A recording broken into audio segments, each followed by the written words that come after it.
Hello friends, आज मैं आपको एक कंजूस व्यक्ति की कहानी सुनाने जा रही हूँ। एक गांव में एक अमीर जमींदार रहता था। वो जितना अमीर था उतना ही कंजूस भी था। अपने धन को सुरक्षित रखने का उसने एक अजीब तरीका निकाला था। वो धन से सोना खरीदता और फिर उस सोने को गलाकर उसके गोले बनाकर अपने एक खेत में पेड़ के नीचे गड्ढा खोदकर डाल देता था। रोज खेत जाना और गड्ढे को खोदकर सोने के गोले की गिनती करना उसकी दिनचर्या का हिस्सा था। इस तरह एक दिन एक चोर ने कंजूस आदमी को गड्ढे में से सोना निकालकर गिनते हुए देख लिया। वह छुपकर उसके जाने का इंतजार करने लगा। जैसे ही कंजूस आदमी गया, वह गड्ढे के पास पहुंचा और उसमें से सोना निकालकर भाग गया।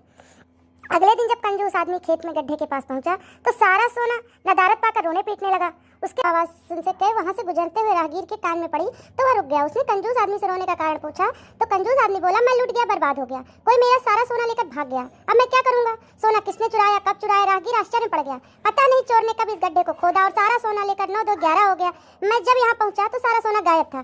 कंजूस आदमी बिलखते हुए बोला, गड्ढे से सोना ले गया? तुम अपना सोना यहाँ इस गड्ढे में क्यों रखे हो? अपने घर पर क्यों नहीं रखते? वहाँ जरूरत पड़ने पर तुम उसका आसानी से उपयोग कर सकते हो। राहगीर बोला, मैं अपने सोने को कभी हाथ नहीं लगाया, मैं उसे सहेज कर रखता हूँ और हमेशा रखता, यदि वो चोर उसे चुराकर नहीं ले जाता। कंजूस आदमी बोला। यह बात सुनकर राहगीर ने जमीन से कुछ कंकड़ उठाए और उसे उस गड्ढे में डालकर बोला, यदि ऐसी बात है तो इन कंकड़ों को गड्ढे में डालकर गड्ढे को मिट्टी ढक दो और कल्पना करो कि यही तुम्हारा सोना है, क्योंकि इनमें और तुम्हारे सोने में कोई अंतर नहीं है। ये भी किसी काम के नहीं और तुम्हारा सोना भी किसी काम का नहीं था।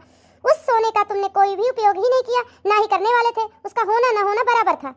तो बताइए, इससे क्या सीख मिलती है? इस कहानी से हम लोग को यही सीख मिलती है, जिस धन का कोई उपयोग ना हो उसका कोई भी मोल नहीं होता है। इसलिए हमेशा अपने धन के उपयोग करें और सही जगह उसका उपयोग करें। धन्यवाद।